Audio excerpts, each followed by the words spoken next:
జాతీయ మాల మహానాడు రాష్ట్ర కమిటీ పిలుపు మేరకు హుస్నాబాద్ అంబేద్కర్ కూడలిలో జాతీయ మాల మహానాడు హుస్నాబాద్ అక్కన్నపేట మండలాల సోషల్ మీడియా కన్వీనర్ గడ్డం సదానందం ఆధ్వర్యంలో మాల మహానాడు మరియు ఇతర ఎస్సీ ఎస్టీ బీసీ మైనారిటీ సంఘాల రాష్ట్ర నేతలు దళిత బహుజనులు ఐక్యంగా కేంద్ర మంత్రి అమిత్ షా దిష్టిబొమ్మను దహనం చేసి భారత రాజ్యాంగాన్ని డాక్టర్ బాబాసాహెబ్ అంబేద్కర్ ని అవమానపరిస్తే సహించేది లేదని కేంద్ర ప్రభుత్వాన్ని హెచ్చరించారు। ఈ కార్యక్రమంలో జాతీయ మాల మహానాడు రాష్ట్ర ప్రధాన కార్యదర్శి వెన్నరాజు, జాతీయ మాల మహానాడు నియోజకవర్గం కన్వీనర్ ఆర్ కిషోర్, గిరిజన నేత లావూడియా బీకే నాయక్, గిరిజన నాయకులు లావూడియా కైలు నాయక్, గౌడ సంఘం రాష్ట్ర ఉపాధ్యక్షులు బుర్రా శ్రీనివాస్ గౌడ్, జాతీయ మాల మహానాడు నియోజకవర్గం మీడియా సెల్ కన్వీనర్ జాలా శ్రీనివాస్, జై భీమ్ సైనిక్ దళ హుస్నాబాద్ మండల అధ్యక్షులు దుండ్రా సుమన్, జ్యాగల సతీషు, పోతుగంటి బాలయ్య, నోముల బాలయ్య, మాసం కుమరయ్య, బత్తుల శ్రీనివాసు, తాడూరి సురేష్, ఐలేష్ యాదవ్, నలువాల ఆనంద్, కేడం సంజీవరావు, జాల రాజు, జాల రాములు, బోజు సాంబరాజు, దోమ సంతోష్, గిరిమల్ల వేణు, సావుల రజనీకాంత్, సొల్లు శ్రీనివాస్, సుంకే రమేష్, అనుగోని రమేష్ తదితర ఎస్సీ ఎస్టీ బీసీ మైనారిటీ బహుజన నాయకులు పాల్గొన్నారు। అమిత్ షా అంబేద్కర్ గారిని విమర్శిస్తూ తక్కువ చేసి మాట్లాడడం దేశానికి సిగ్గుచేటు।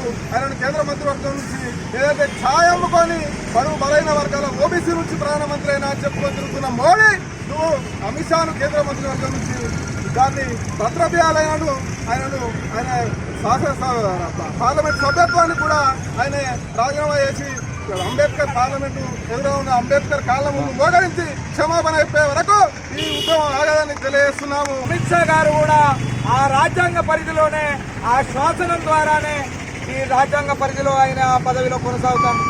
మరి ఆ విషయాలను మర్చిపోయి మరి బీజేపీ మతతత్వ కుట్ర పార్టీలైనటువంటి విశ్వ హిందూ పరిషత్తు ఇవన్నీ చేస్తున్నటువంటి కుటిల రాజకీయాలను నెత్తి మీద పెట్టుకొని మరి అంబేద్కర్ గారిని అవమానించడం అని అంటే ఇది ఇంతకంటే మరొకటి కాదు। ఆయన విజ్ఞతకే వదిలేస్తా ఉన్నాం। మరి మతిస్థిమితం లేని మాటలు మాట్లాడిన అమిత్ షాను వెంటనే బర్తరఫ్ చేయాలి।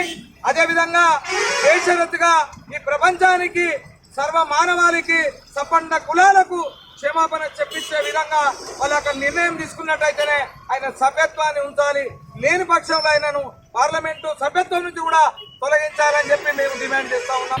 తన యొక్క పదవిని రాజీనామా చేయాలని మేము ఎస్సీ ఎస్టీ బీసీ మైనారిటీ సోదరులు అందరం కోరుకుంటూ ఆయన దిష్టిబొమ్మ ఈరోజు అంబేద్కర్ చౌరస్తా హుస్నాబాద్ దానం చేయడం జరిగింది।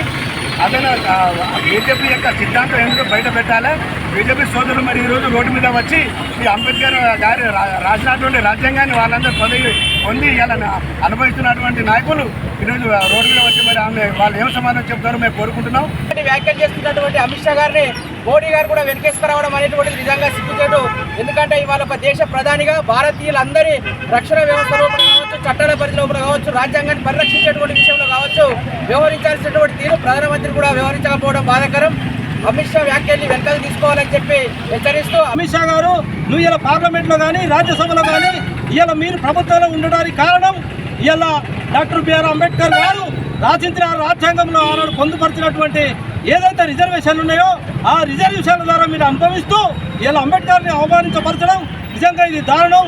మేము తీవ్రంగా ఖండిస్తూ ఉన్నాం। బీసీ ఎస్సీ ఎస్టీ మైనార్టీ సంపన్న కులాలు ఇలా దేవుడు అంటే డాక్టర్ బిఆర్ అంబేద్కర్ గారని మరొకసారి ఈ సందర్భంగా చెప్పదలుచుకున్నా।